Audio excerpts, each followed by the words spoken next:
Hello, I am live on Instagram. Wow, this is exciting. Okay, let's wait until some people are joining me here. Good morning. How is everybody feeling? Hi. Hello, good morning. We are going to be talking about hormonal health and women's health and motherhood. And if you have any questions, hello. You are welcome to send them in right now. I'm going to be talking about my health journey and kind of where I've been. Good morning. Hi, the Mother Flow. Hello. How's everyone doing?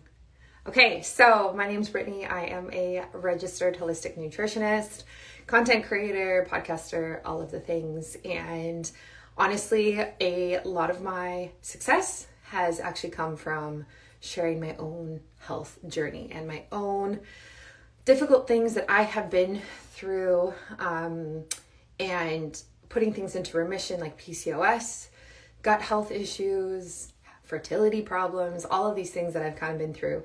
And so, hello, I'm waving at all these people joining. Hi.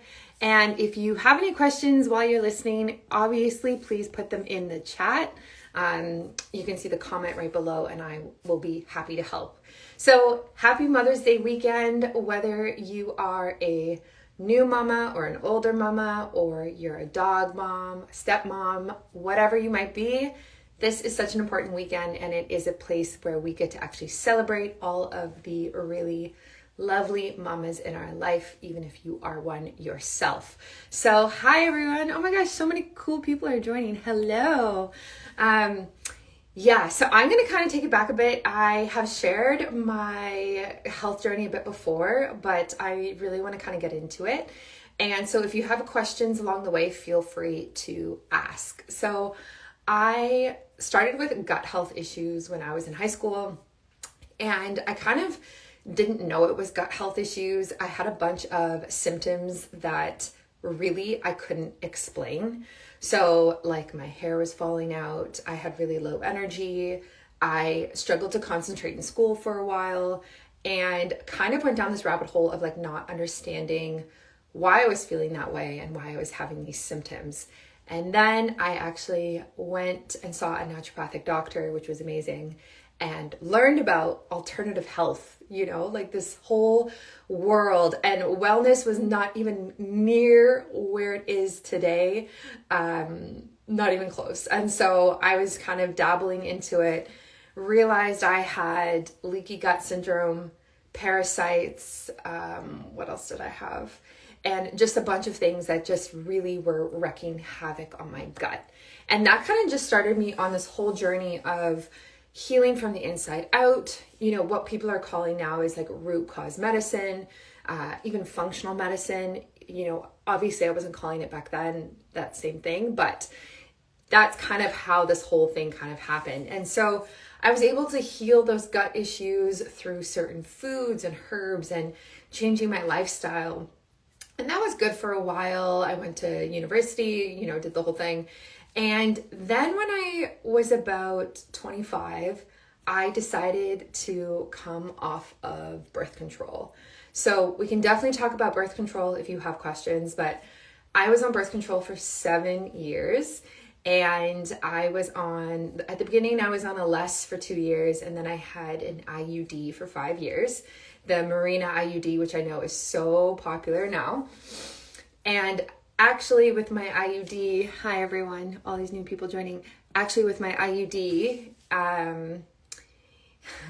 so different story, but I had a lot of trouble actually getting it removed. And so eventually I had to get it surgically removed, and I started having hormonal symptoms at that point. So I had a bit of irregular cycles for the first year after my IUD got removed, and which is very normal. Like with birth control, we expect to see about a year to 2 years actually for your menstrual cycle to actually even out. So for ovulation to even out, your period, everything like that. And so I kind of expected that. What I didn't expect was I was having these really irregular cycles even a few years later, and I was starting to get pain in my ovaries. And so what actually I ended up doing is I ended up going to a walk-in clinic. Oh my gosh, because I didn't have a family doctor here in Canada. It's really hard to get a family doctor. And she did, we did some ultrasounds, and we took a look at some of my blood tests, and we looked at my hormones, things like testosterone, estrogen, progesterone. And she told me that she thought I had PCOS. And this was before PCOS was as talked about as it is right now. For those who don't know, PCOS is polycystic ovarian syndrome. And essentially, depending on the criteria that you're looking at, there are certain things that can define you having it or not. So typically it's like if you have 2 out of 3 of these symptoms, you have PCOS. And so I had the cysts on my ovaries, and I had irregular cycles. However, my hormones, like my androgens, especially testosterone, was fine, was normal. And so those are kind of the 3 criteria that they were looking at that time.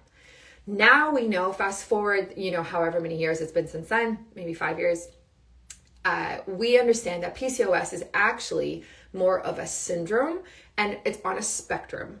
So rather than saying, hey, you can have PCOS and have 2 out of 3 of these things, it's now a spectrum of like mild, moderate, severe PCOS, and it can actually show up differently for different women depending on the age that you're in, the age you are, your lifestyle, everything like that.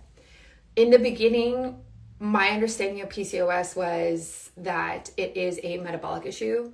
It's related to insulin, and when we did my blood work, it wasn't really showing that I had those problems. So it didn't really make sense.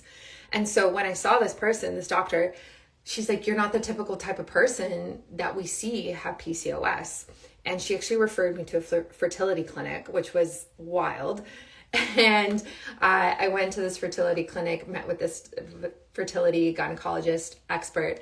Hello, hi, thanks for joining. And he said the same thing. He's like, you are not the type of person that we see who has PCOS. I don't think you have it. You have not been officially diagnosed. Let's talk about this. And so through that whole struggle that I went through, it was actually very emotionally difficult.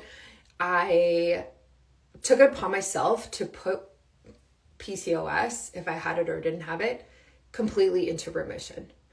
And so I had healed my gut, years earlier. And now it was like, whoa, you have this potential hormonal problem. What are we going to do about it? And so I was like, no.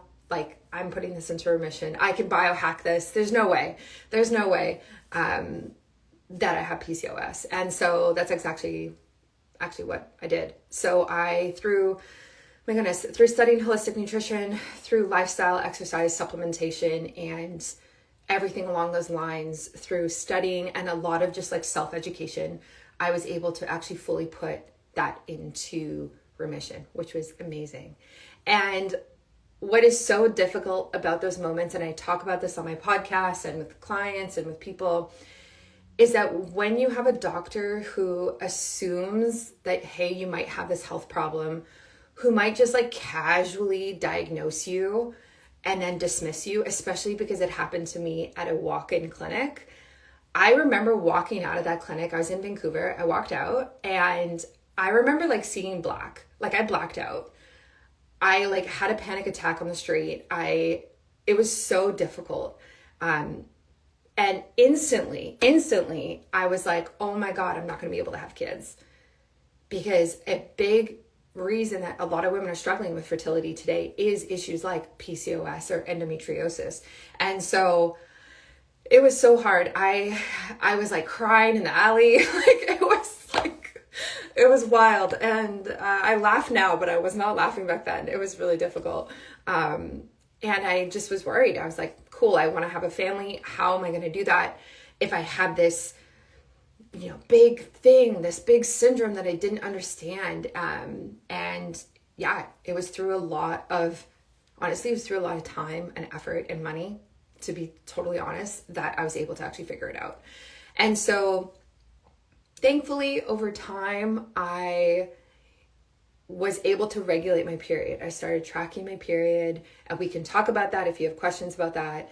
I was completely off of birth control. And so I was able to track my ovulation and take my temperature in the morning, use the app, see my cycle, started taking specific nutrients and supplements that would really help kind of get me there as well. And that was a whole thing in itself, is like kind of learning what to take and what to do with it. And so fast forward a few years, I got to a point where I was like, okay, I think I'm ready to potentially start having a family. And this was really interesting because I had so much anxiety around it. Because when you are told something like you have PCOS, endometriosis, anything like that, you have this fear of like, oh my God, I'm not going to be able to get pregnant. But at the time when I got that like low-key diagnosis, I wasn't in a place in my life where I could start trying to have kids. Like I wasn't ready. I didn't, like, for multiple reasons, I just wasn't in a place to do that. So eventually I was in that place. And then there was all of this buildup of like in my head, mentally, of like, oh my goodness, okay, this is probably going to be difficult. This is probably going to take a long time. We know now that 1 in 6 couples around the world struggle to have a baby. Like, I knew that going into that. I had seen multiple of my friends go through miscarriages. It's 1 in 4 pregnancies now end in a miscarriage, which is horrific stat. And I knew these stats. I knew going into it being like, okay, this is something that is going to be difficult for me. And it was scary. And so I started looking around to think about, okay, how do I optimize my health before we start to try to conceive? Because I knew that there had to be a way to set up my body, my eggs, my husband's sperm, everything like that. There had to be a way to optimize that so it was the healthiest possible way in order before we would conceive. And when I talked to my friends about this, they thought I was nuts. Like, they're like, what do you mean? Like, when I talked to the fertility clinic about it, oh my God, it was like a whole thing. They were like, you know what? Why don't you just go try for a year and then come back? And if you're not successful, then you can look at changing your diet. Then you can look at doing a cleanse. And I was like, no. I'm not going to be reactive here. I'm not going to react to a problem that shows up. Why would I do that? Why would I not be preventative and proactive about the entire situation? And so that's when I actually developed my baby steps fertility protocol. This is a 90-day protocol that me and my husband did that many other couples have now done as well. And this has been incredible to see. And essentially, the origin of that came. Why waiting? Yeah, exactly. Essentially, the origin of that came from a place of me doing 75 hard multiple times and seeing so much success in doing daily habits and how they stacked and how healthy I got. And then I was like, okay, let's kind of take that mind frame. Let's take everything we know about how to optimize your health and before you get pregnant, and let's make a protocol about it. And so I did that for 90 days, me and my husband. It was so fun. There's like 7 different things you do every day. It's in my course if you want it. And that optimizes your sperm. It optimizes your hormones, balances your hormones for men and for women, and it helps with your egg health. Egg count is a whole other thing I'd love to talk about. People think you can't increase your egg count. I don't know if that is something that I subscribe to, but you can improve the environment. So you can create healthier mitochondria, healthier cells. You can improve ovulation, your hormones, and everything that kind of relates to you ovulating that helps you get pregnant. Not only when you do something like a conception cleanse, not only does this actually set you up for increasing your chances of getting pregnant, it actually has been proven, and there's so much science behind this, and it's in my course, that it will help you to have a healthier pregnancy, healthier birth, and have a healthier baby, which is the ultimate goal, is to have the healthiest, strongest baby that is growing, hitting milestones, is a great weight, all of these things. And so that's what I did. And, lo and behold, we did my cleanse and we actually got pregnant on the first try, which was wild, in a million years, I did not think that would happen. I was prepared for like, hey, it's going to take us a year. It's going to take us a long time. Like, let's just be as healthy as we can. And literally on the first try, and I was like, oh my gosh. Yeah. And so we, now I have a baby boy. He's 10 months old this weekend. And that's kind of the journey of all of that. And people send me a lot of questions about fertility now. And so you can get all those answers in my course, or I can also answer your questions here as well. Hello to all the new people that are joining. If you have questions, you can just put them in the comments below. Yeah, so that was all of that. And now postpartum is its own ball game. This is officially my first Mother's Day this weekend. And I want to talk to you about what it's like to be a mom, what it's like to be a new mom. And I got some questions in my DMs before this that I do want to go through and talk about, because motherhood is so overwhelming and is really hard on your health. I don't think it's even really possible to prepare a mom and explain to her how difficult it is going to be on your health, unfortunately. I thought I knew, I have friends who've had babies, I understood like the low sleep, the lack of the nutrients, the processed food, you don't have time, all of these things. And it was really difficult, is really difficult in a way that I didn't think it would be. My birth is a whole other story in itself, not for now, but thankfully I have a very healthy and happy boy. But doesn't mean it actually hasn't been hard on my health in itself. Breastfeeding as well creates, really can deplete the mama, can deplete the nutrients from the body. Pregnancy as well. It actually takes about 2 years for mom's body to actually replete all of the nutrients lost during pregnancy and during birth. So that's why the ideal timing between babies, if you look at any health textbooks, or you look at Weston A. Price or anything like that, their recommendation is actually at least 2 years, ideally 3 years between babies, because that allows mom to be as healthy as she can be, which then in turn has a healthier pregnancy and has a healthier baby. So if you're just strictly speaking health-wise, you want to wait at least 24 months, ideally 3 years. Okay. So yeah, I know her. She's, we have a question. Can you tell us more about what you've done to recover postpartum? I'm 9 months postpartum. Oh my gosh, we have babies around very similar ages. Mine is, 10 months this weekend. So yeah, postpartum has been wild. I've done a lot. And so I definitely want to talk about nutrition first. I think that there is a lot you can do here in terms of just trying to get extra nutrients in during the day. So really trying to prioritize protein. I know protein right now is having its moment and everyone's talking about it. So really trying to prioritize protein and fat at every meal. This is important because it'll help balance your blood sugar.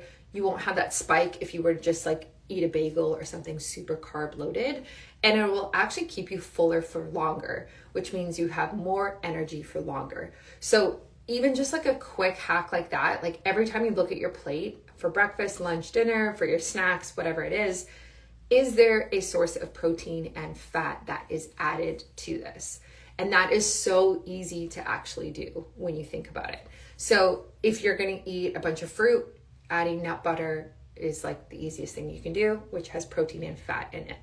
If you're having dinner, taking a look, are you, one of the things that I do is if we're in a rush or we're not going to, make a really nice salmon steak dinner or something like that. If we're making quinoa macaroni, to be so honest, instead of just using that and eating that, even though quinoa does have protein in it, I add grass-fed and grass-finished butter to it. I typically add some sort of meat to it. I will add a ton of frozen veggies, and we will add some sort of milk as well. And so now you're adding all of these different layers of fat and protein to it, and you're really enriching the meal to be more nutrient dense. And this is something that can really help you recover postpartum, make you feel better so you can show up better for your baby. I do want to talk about supplements. I get so many questions about what supplements I'm taking, and there are a bunch. So I actually have a couple of them with me. The first one is magnesium. So I use Bioptimizer's magnesium. You can see it right here. This is a really great one. It is tart cherry, which is nice. And magnesium is so important because this really helps to calm us, make us feel more grounded. Magnesium is involved in over 300 processes in the body. So it is essential that we are getting enough every single day. Our food and our diet in general is not as nutrient dense. Even if you're eating organic, tons of veggies every single day, it's not really possible anymore to get the minerals and the vitamins that we need without supplementation, especially here in North America. If you have your own farm and you're rotating your crops and your soil is super healthy, it could be different, but most of the time we need to add in supplements, and especially for something like magnesium. So in terms of postpartum recovery, magnesium can help with stress, anxiety, sleep issues as well, making us feel more grounded, helping with bowel movements. If you have indigestion at all, it can really help to relax as well. So I take magnesium every single day. This is the one that I take. It has I'm pretty sure it's 8 now. It has all 7 or 8 types of magnesium in it, which is wild, and definitely makes me feel more grounded in myself, and I can actually feel a difference. So this is by Bioptimizers. They're actually having their Mother's Day sale this weekend, 20% off. Definitely check that out. Or you can even use my link, my code, if you want as well. I strongly suggest every woman, honestly, should be on magnesium. Actually, every person should be on magnesium because it is so good for you. My husband takes this. I've been taking magnesium. I took this during fertility, pregnancy, and postpartum, and strongly recommend magnesium. Okay, I kind of missed a couple questions here. Is this a similar diet for fertility? I've also read that whole wheat carbs are good for fertility. Yes. So my perspective on fertility diet as a nutritionist is to do something very whole foods based. Kind of sounds boring, but honestly it works. We want to have as little processed food as possible. Think like single ingredient foods, right? There's like so many different hacks that people say for this, like shop the perimeter of the grocery store, or things that aren't coming in a package, stuff like that. So I would really think about as much whole foods as possible. If you want to do grains, do something that's like sprouted, organic, and I would just be very cautious about it. Know that if you are somebody who's sensitive to gluten, get testing done. I've had my genetics tested and I know that I'm like decent with gluten, but I'm actually really bad with lactose. And so I kind of just skip lactose. And so just knowing that type of information can be really helpful. The more you test, the more information you have, the healthier and the better decisions that you can make for yourself. So sticking to whole food, protein, fat, carbs, no intermittent fasting, no fasting whatsoever at all, because it's too stressful on the body, and anything like that. You can also kind of go into the Chinese medicine side of this, which would say things like more warming foods, less cool foods. We want to have heat kind of going throughout the body. So instead of like salads and a smoothie, you would do like oatmeal and soup, that type of thing, which is in that whole world and that philosophy is known to be more nourishing for fertility than like cold, wet foods. And yeah, it's in my course if you want like the full meal plan and like the meal suggestions and everything like that. Any information on taking a spoon of ghee in warm water helps with PCOS? Oh my gosh, I have not heard that. Wow. Okay, let me think about this. A scoop of ghee in warm water. I love ghee. I use it a lot for cooking. I have never taken it in warm water. I've never taken it separately. Ghee is a really, really healthy fat. It has very, very minimal lactose in it. So we use it. I use it for cooking. I also add it on top of like vegetables that have been cooked, anything like that. I add it to my son's purees that I make for him. So it's like we have multiple jars in my pantry. I don't know how I feel about adding this to a glass of warm water. I almost feel like, is this kind of just like the whole celery juice craze of like, hey, do this one simple thing and now you're going to be like super fertile, or it's going to help with PCOS. Whereas I think in reality, if you have something like PCOS, as someone who's been through that, you need a very holistic protocol, and you need something that is actually going to look at every single aspect of your life and like how to optimize it. And it takes time. Things like sleep, stress, environment, your emotional state, where you're at, what is your perspective with fertility, what was your mother's journey with fertility like, you know, doing the deep work around that. Like, what are you holding on into your body that could potentially be getting in the way of you becoming pregnant? Stuff like that. And I think when we take a holistic point of view like that, and we actually also try to get to the root cause of what you're dealing with, then that's when we see success. And that's when we see these symptoms or issues go down. Thank you. So yes, back to postpartum. I also want to talk about sleep. And thank you to look at all these people joining. This is so fun. The other thing I want to talk about with sleep and postpartum is sleep and how difficult it is. My baby still wakes up in the night. I feed him, and that's where we're at. No judgment. It is what it is. What I've struggled with and noticed here is that even if he wakes up and I go to his room and I feed him and come back, some nights it actually takes me a long time to get back to sleep. So it'll be 3 a.m. I'm lying there and I start thinking, okay, this is all of my things on my to-do list. Tomorrow I need to send these emails. I gotta go get groceries. We're going to do this play date, blah, blah, blah, like all of these things. And then I'm awake for another hour. And the crazy part is that my baby will be sleeping. My husband will be sleeping. My dog is sleeping, but I'm not. And I'm just lying there thinking about all these things that I have to do. And I know that the racing mind that can happen at any point in your life, not just postpartum. And I know a lot of people struggle with this. So what I have actually found that is successful is I take a really, really nice sleep supplement, and I have it here as well. Again, it's by Biooptimizers. It's called Sleep Breakthrough, and it's melatonin free. So I tried melatonin, and it actually made me feel super groggy and tired in the morning. And I tried different doses, I tried different brands, and it actually just didn't work for me. And also when you're postpartum and you're breastfeeding, melatonin is not actually something that's not really recommended. So I started taking Sleep Breakthrough, and I know you guys love this. I post about this on my Instagram stories and I get like 5 million replies. So this has been really, really helpful, and it's melatonin free. So I'm going to read you what's in the ingredients here. It's got things like glycine, taurine, bamboo extract, L-theanine, GABA, and magnolia bark extract. So these are different herbs and amino acids that have been clinically proven to actually help you sleep. And what I noticed with this is I take a scoop of it or 2 scoops before I go to sleep, an hour before.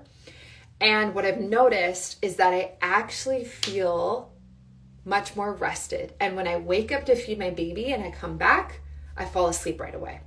So this has been my savior. We talk about postpartum recovery, like you can't necessarily avoid your baby waking up, but you can increase the like sleep quality around that and reduce how long it takes you to get back to sleep after you put them down.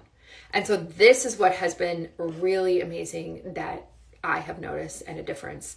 So now if I, take this, I feed him, and I go back to sleep after, I'm not lying there at 4 a.m. being like, oh my God, I have all of these things to do. And it's really helpful. And honestly, what I'm most surprised about whenever I talk about sleep supplements is how many people actually still struggle with sleep. Even if you don't have kids, like the amount of people who really struggle with sleep is really, really surprising. There's so many ways that you can biohack your sleep. There's so many things you can do to your bedroom and your sleep environment to really help you in these moments. Supplements are great, but also like blackout blinds, white noise machine, making sure your room is cold, not being on your phone before you go to bed, reading before you go to bed, and really creating this whole space where you are more calm and grounded before you sleep makes a really big difference. Okay, have you ever tried ashwagandha? I've been thinking about it for a while. Yes, of course. I've had ashwagandha on and off for many years. And ashwagandha is a adaptogen. And so an adaptogen is basically something that, helps to level out your hormones. So if you have cortisol that's very high, which is your stress hormone, it will help bring it down. If your cortisol is very low, and you're like sluggish, you can't get out of bed in the morning, again, it will kind of bring you up to this like base level over time. It takes time. I think that adaptogens are kind of being added to everything now. I think they can be helpful, but again, I don't think it's the end all be all. And what you really want to do, what people might not know about adaptogens, is that you actually want to rotate them. So you don't want to be on the same adaptogenic product or supplement for your whole life, for a year, for 6 months. The best that I've seen and the best results in the clinical studies and, even anecdotally, is that people will go on an ashwagandha supplement for a few months, come off, and then use a different one and tend to have better success. There's also a lot of other adaptogens you can try as well, like rhodiola is also great. And there's more than you can do than just like this one.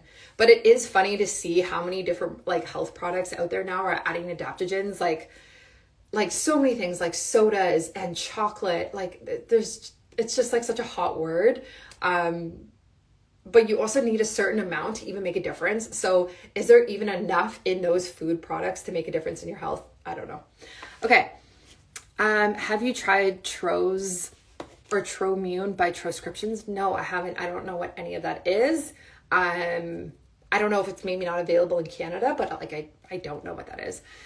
But I will say, just going back to this, is like, if the woman who commented earlier, if you are dealing with stress and overwhelm, before you do something like ashwagandha, I would do something like magnesium. I think magnesium has more clinical studies. I think that most people are deficient in magnesium. And so I would add in Magnesium Breakthrough before trying ashwagandha, because I think this will move the needle more than just simply like adding in an adaptogen and thinking, hey, this is going to make me feel better or anything like that. And then if I know you are going through postpartum, so if your sleep is struggling, if anyone's sleep is struggling, Sleep Breakthrough as well. Like I said earlier, Bioptimizers is actually doing a Mother's Day 20% off right now, which is amazing. I feel like they never do 20% off, so that's really great. After this, you are allowed, you can definitely send me a DM and I can send you links to everything that I've talked about, or my discounts and stuff like that. Feel free to do that. Or if you have further questions. Dressed by Strangers Magnesium has made a huge difference in my sleep postpartum. Oh my gosh, I bet. Yeah, I really feel like it does. And with magnesium, actually, I think it can really help with sleep postpartum, but I actually also give it to my husband. He has a very stressful job and he is in charge of a lot of people. And so something that I give him when I see that he's kind of spiraling is magnesium as well, because it can just, again, make you feel calmer, more in your body and healthier, and just able to kind of like take a breath versus like being up here and like go and hustle and bustle and fight or flight. So that is the kind of way that I see it and what I do to help. Okay, if you have any other questions, please ask me. I'm happy to help. You can definitely send me an Instagram DM. I get a lot of DMs from you, and I am happy to answer any of your questions about health, wellness, pregnancy, fertility, postpartum, my own journey, what I've done, PCOS, anything like that. and I am happy to be able to help. Definitely check out Bioptimizers right now. They are doing 20% off for this weekend, which is really nice to see companies actually celebrating moms and doing the Mother's Day specials, because mamas need it. Like, mamas really do need magnesium and sleep support. As a new mom, it's very, very clear that this is something that I need to use all of the time. So definitely check that out. And if you have any other questions, now's the time to ask. Otherwise, I'm going to hop off. I can hear my baby is coming, and we're going to hang out and have a great Friday together. I hope your Friday has gone well. Hello to all the new people joining. If you have any questions, now's the time to ask. And I just really appreciate all of you being here. It's really fun. Can magnesium be talento for a long time? Does that mean taken? I am learning Spanish, but I am not that good. So yes, it can be. So like I said, magnesium is depleted in the body. Most people are deficient in magnesium. And there actually is a lot of different substances that reduce our magnesium. So if you drink a lot of alcohol, if you drink a lot of caffeine, processed food, these are all things that have been shown to actually reduce our magnesium. And so it's one of those things that you actually do want to be taking daily, because you are actually depleting it by using it yourself, but also if you are eating a diet that is kind of reflective of that. Stress also reduces magnesium, low sleep, environment, so certain toxins that we come into contact with as well. So there's a lot. And it makes sense, right? Because like I said, magnesium is involved in over 300 processes in the body. And so when that happens, obviously we need to constantly kind of like be replenishing it. Okay, I'm going to hop off. If you have any other questions, send me a message. If you want these and you want my discount, or you want to try it for yourself because it's all 20% off this weekend, send me a reply right now and I will send you my link so that you can try them out for yourself. Thanks so much for joining, guys. I think this was really fun, and honestly, I might make this more of like a weekly thing because it was so nice to be able to connect with you in person. And yeah, it's really nice to connect with my community online, especially because I don't get to see you in person. So happy Mother's Day. Celebrate the moms, the dog moms, the step moms, all the moms. Women need to be celebrated more. So enjoy this weekend, and thanks for tuning in.